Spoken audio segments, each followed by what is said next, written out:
What if there was a safe space for you to explore artificial intelligence? What if there was a team of friendly professionals waiting to help you examine what you can do with AI in your courses? Welcome to the world of what if.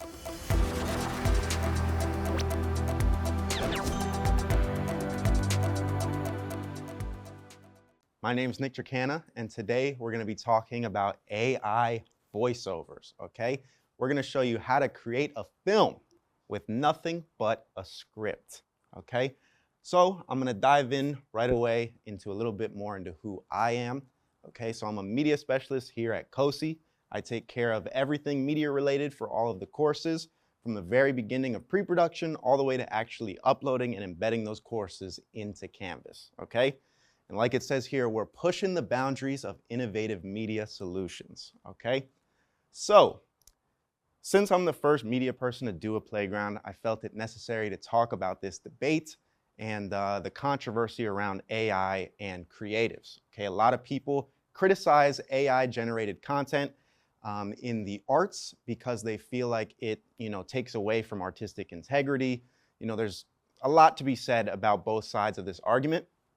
But as I hope I, persuade you by the end of this presentation, I believe that AI is a supplementary tool for the arts, okay? It's not gonna replace anything, it's not gonna replace your creativity, but it's just there to add that extra tool if you're weaker in some elements or you feel like you're just not creative at all.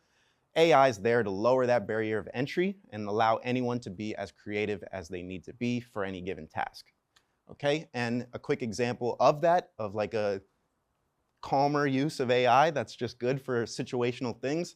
This image here is from a movie, Blade Runner 2049, and all I did was resize it and make it bigger just for this use, for this, to fit the size for this presentation, okay?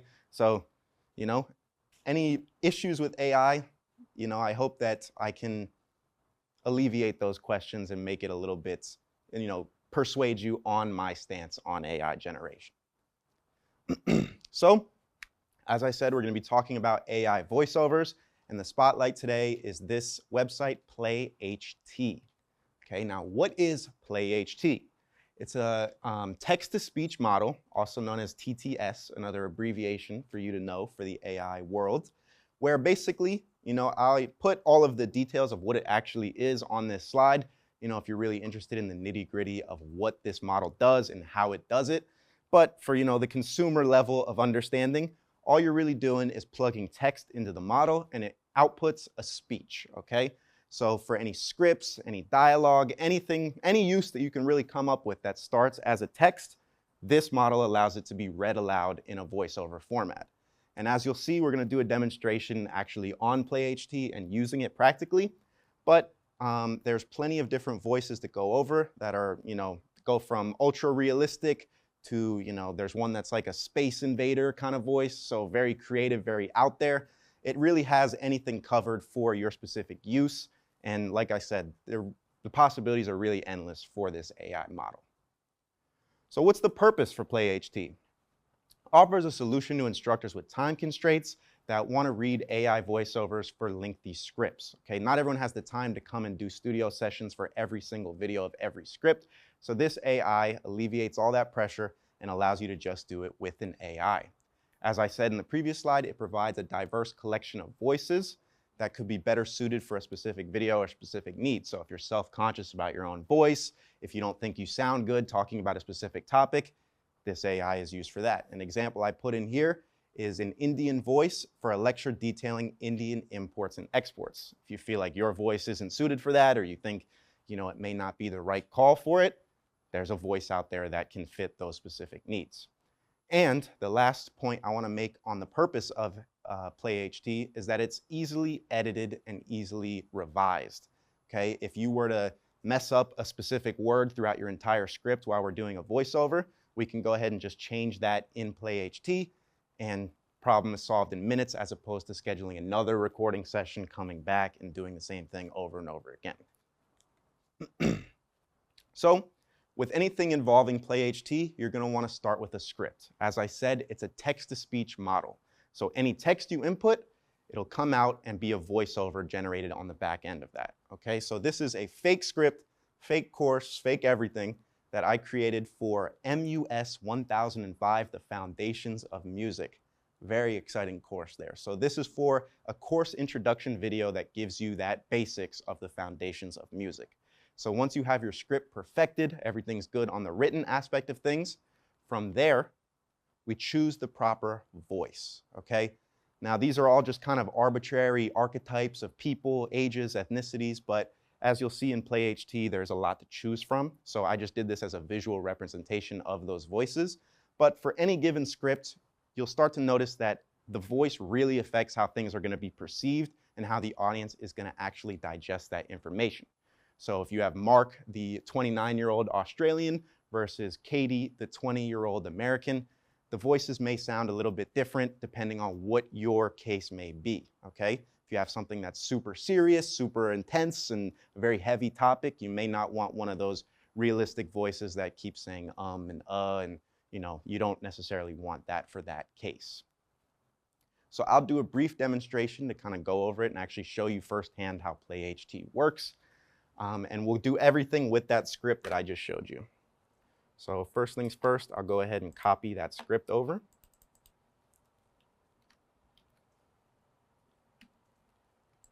Okay, so this is what they call the studio in PlayHT.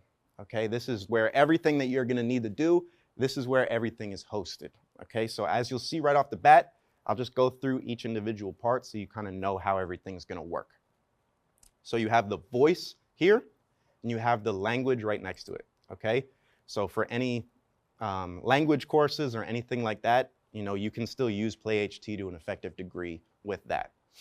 And then but for this case, we're just going to use English because, you know, that's what we're speaking right now, okay? So then for the voices, I'll just go in here. You have this entire library of voices. Now, it takes a while to go through everything. I don't know the exact number, but there's hundreds of voices in here, all with different languages, different ethnicities speaking different languages.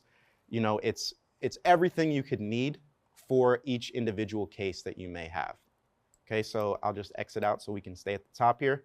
So this is Nia's voice, and we've done this a few times now, so I know what this is going to sound like, so I'll give you a better precursor.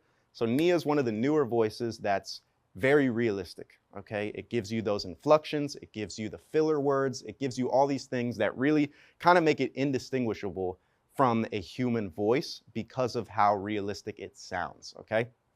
So I'll give you a brief demonstration of Nia. Thanks for clicking on my voice. I forgot I sometimes feel a little nervous when put on the spot like this, but yeah, this is me. I hope you like what you hear. So, as I said, you know, there's a lot of elements to that voice that really make it pretty impressive on how much it replicates a human voice and how someone would actually talk in a conversation. You know, not everyone is just speaking perfectly all the time. I think that voice captures that. So just for the sake of trying out different voices, let's go ahead and try Arsenio. The deep sea, nature's basement, home to creatures so bizarre, even nightmares are like, nah, I'll pass. So that contrast between Nia and Arsenio really hammers home the point that different voices are really catered towards different things. You don't necessarily want Nia speaking your horror movie script or your horror trailer that's all intense and very gritty. Arsenio's voice with that deeper, raspier tone may be better suited for that specific case. So I'm going to go back and I'm going to copy in our script. I'm going to go ahead and delete the quotation marks. I don't think it really makes that much of a difference with the quotation marks, but I'm just going to delete it. The more you can do to make it easier for that person, or see, I'm already messing up with how realistic some of them sound. With the AI, you want to make it as easy as possible for them to read it and, you know, do things at an effective way. And I've been saving this for the presentation, but I had this course that it was the Brazilian real, okay, their currency. And it's just spelled R-E-A-L. And the AI couldn't comprehend that with how it's spelled differently from what it sounds. So I had to go in and change the real, like as it's spelled real, to R-E-O-W-L, real. So you'll run into those different moments where it's, you kind of have to adjust your own language and your own writing to make it sound how it's actually pronounced. So for this case, we're just gonna go ahead and use Arthur, and we're gonna do the narrative Arthur voice. It's a British male. And at the bottom here, you're gonna see the checkbox for apply to all paragraphs. Now, it's not really gonna make any sense if you've never used this tool yet, but when you have a longer script, the AI has trouble generating the voice for an entire page or long paragraphs of dialogue. So it's easier to split it up by paragraph and just go one by one down your entire script. That's just sort of how I've known it to be the most effective. But you know, it's been a little bit since I've used the tool hands-on for a course, and everything just keeps progressing and getting better and better. But it's best if you're just gonna stick to the same voice for an entire video's worth of content to check this box to apply to all paragraphs. So we have our script down there. We have Arthur, and I forgot to go over that. With Arthur, you have in the quotations different narratives or different styles of speech. So it's the same voice, but just in different settings. So some of the different voices have those different you know, preset patterns that you can use from. So now from here, we're just gonna hit generate speech. And you'll notice that it takes a little bit of time to actually generate the speech, but you know, within a few moments, you're gonna see a play button pop up. Perfect timing right there. So technically I can hit play right now, but since it's not fully finished loading, it's gonna glitch, it's gonna lag a little bit and not be as crisp as we want it to be. So hopefully in a few seconds, the other loading box will pop up.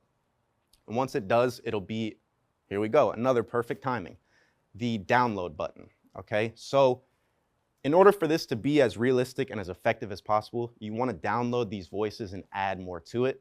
And I'll show you a little bit more as to what I mean in a second. So let's see how the AI read our script for the foundations of music. Beats of ancient drums to the electrifying solos of rock and roll, music has shaped humanity's story. Across centuries, from Bach to the Beatles, sound has inspired revolutions, sparked emotions, and defined generations. But how did we get here? Join us as we journey through time, uncovering the legends, the innovations, and the moments that changed music forever. This is the history of sound. So the reason why I chose Arthur is because we picked that voice before and I knew how it was going to do things. But with a lot of these different AIs, it's able to pick up where emphasis needs to be, just by how you're writing it and also the context of the script at large. So that last sentence of "this is the history of sound." That's the moment. That's the big moment of this script. That's the best part, right?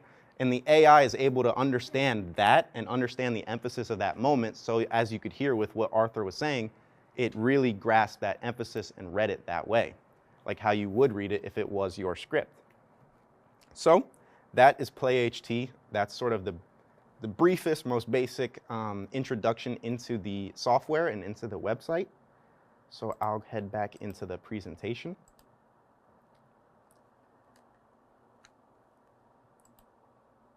Okay, now, as I was saying, the AI voice just as itself, there's not that much to it, okay? Sure, it could work for a podcast, sure, you know, it has its uses on its own, but I feel like using that personal touch and really adding something to it is where the money is in terms of these AI voices. So this is a course that I did here at FAU.